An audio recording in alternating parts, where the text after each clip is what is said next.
आणि Worli four season hotel बाहेर झालेल्या नितेश राणे समर्थक आणि शिवसैनिकांमध्ये झालेल्या राड्याचे पडसाद कोकणातही उमटले आहेत। शुक्रवारी युवासेना प्रमुख आदित्य ठाकरे सिंधुदुर्ग आणि रत्नागिरीचा दौरा करतायत। या दौऱ्यासाठी नितेश राणे यांनी त्यांना हार्दिक शुभेच्छा दिल्या आहेत। वरळीमध्ये झालेला राडा आणि आदित्य ठाकरे यांचा कोकण दौरा या पार्श्वभूमीवर नितेश राणे यांच्याशी आमचे प्रतिनिधी दिनेश दुखंडे यांनी केलेली ही बातचीत।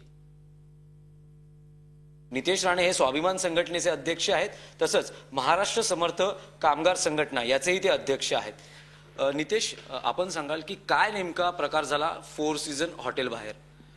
आज दुपारी 3 वाजता फोर सीझनच्या मॅनेजमेंट बरोबर आमची रितसर मीटिंग होती, ज्याला आम्ही त्यांना 2 दिवसा अगोदरच पत्र पाठवून सांगितलं होतं की आम्ही फॉर्मेशनसाठी तिथे येतो आहोत।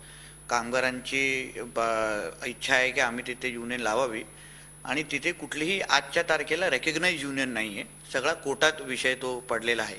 पण त्यानुसार लेबर लॉजच्या नियमानुसार त्यांनी आम्हाला चर्चेसाठी बोलवलं। सगळी बोलणी झाली। बाहेर येत असताना बाहेर रस्त्यावर शिवसैनिक जोरजोरात नारे देत होते, मोठे मोठ्या शिव्यागाळ करत होते, मोठ्या संख्येने तिथे उपस्थित होते।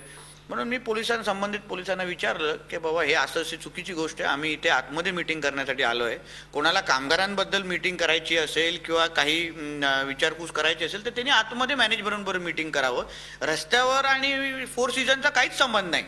आणि मग तिथून बाहेर निघत असताना मी त्यांना सांगितलं की मी इथून निघून जातो, मी माझ्या कार्यकर्त्यांना सांभाळतो, तुम्ही त्यांना जायला सांगा ताकी इथे शांतता आणि सुव्यवस्था इथे येईल। बाहेर निघत असताना त्यांचा आवाज वाढला, त्या लोकांनी तिकडे माझी गाडी बघून दगडफेक करायचा प्रयत्न केला, त्याच्यात माझे कार्यकर्ते काही चौताळले तिथे। आणि ती परिस्थिती आटोक्यात आणण्यासाठी मग मी पोलिसांना सांगितलं की तुम्ही लवकरात लवकर त्यांना जायला सांगा तिथून, नाही तर परिस्थिती ही चिघळेल। आणि त्यानुसार ती तशी परिस्थिती किंवा राडेची हरकी तशी परिस्थिती काही तास तिथे झाली, पण नंतर शेवटी पोलिसांनी त्यांच्यावर लाठीचार्ज केला आणि ती परिस्थिती तिथे बंद झाली। रत्नागिरीतले स्थानिक पदाधिकारी असं म्हणतात की कुठल्याही परिस्थितीत आदित्य ठाकरे यांचा दौरा होणारच, तुम्हालाही आव्हान आहे? आव्हानचा विषय नाही, आव्हान आता आदित्य ठाकरे आमच्यासाठी आव्हान नाही हो, बिचारा तो कॉलेज शाळेमध्ये लहान मुलांना भेटायला येतोय त्याच्या वयाप्रमाणे, ठीक आहे येऊन दे, म्हणून तुम्ही बोललं ना, त्यांच्या दौऱ्याला हार्दिक शुभेच्छा आहेत माझ्या। या शुभेच्छांचं नेमकं स्वरूप काय असतं हे पुढच्या काही काळात स्पष्ट होणार आहे। व्हिडिओ जर्नलिस्ट मोहन आगरेसह Dinesh Dukhande, Zee media, Mumbai. Zee 24 तास रहा एक पाऊल पुढे।